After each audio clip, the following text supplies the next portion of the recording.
First of all, we have to understand that responsible innovation is not CSR, it's not social innovation.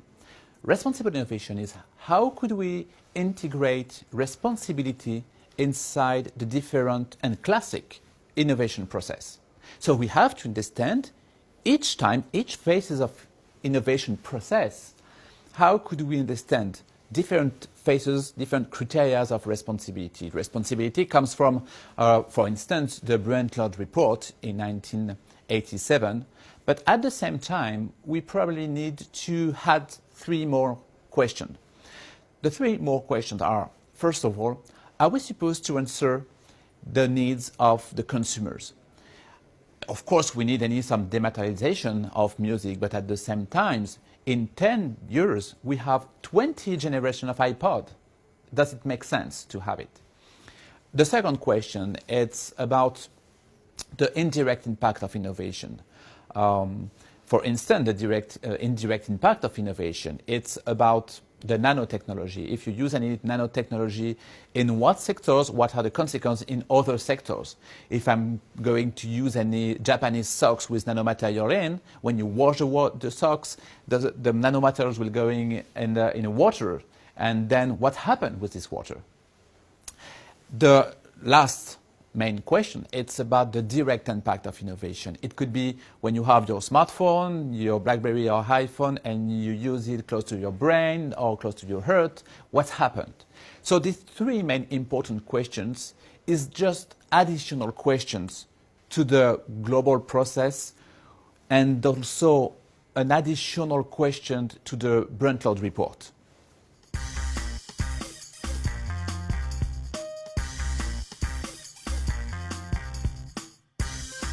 Today, we don't have any choice. We need to have a responsibility.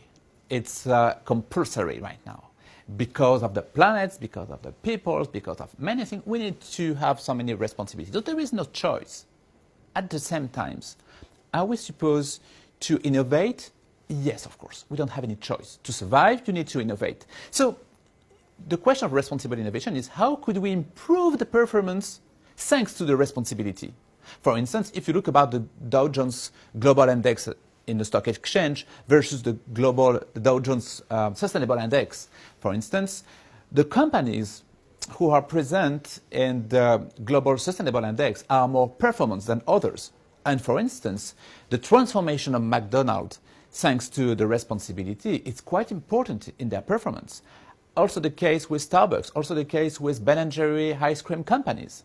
So the performance the responsibility is not against performance, but responsibility could help the performance.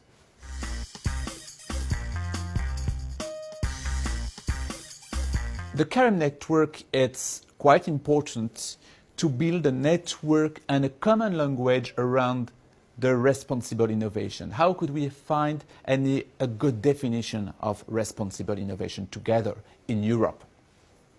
It's quite important also to have quite a power versus innovators, versus CEOs, versus also stakeholders and policymakers.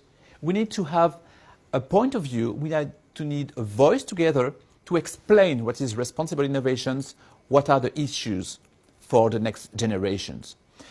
The other important thing about the Karim project, it's also how could we integrate responsible innovation inside the educational system?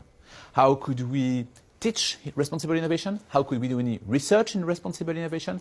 How could we do any atmosphere, any conscience of responsible innovation in Europe?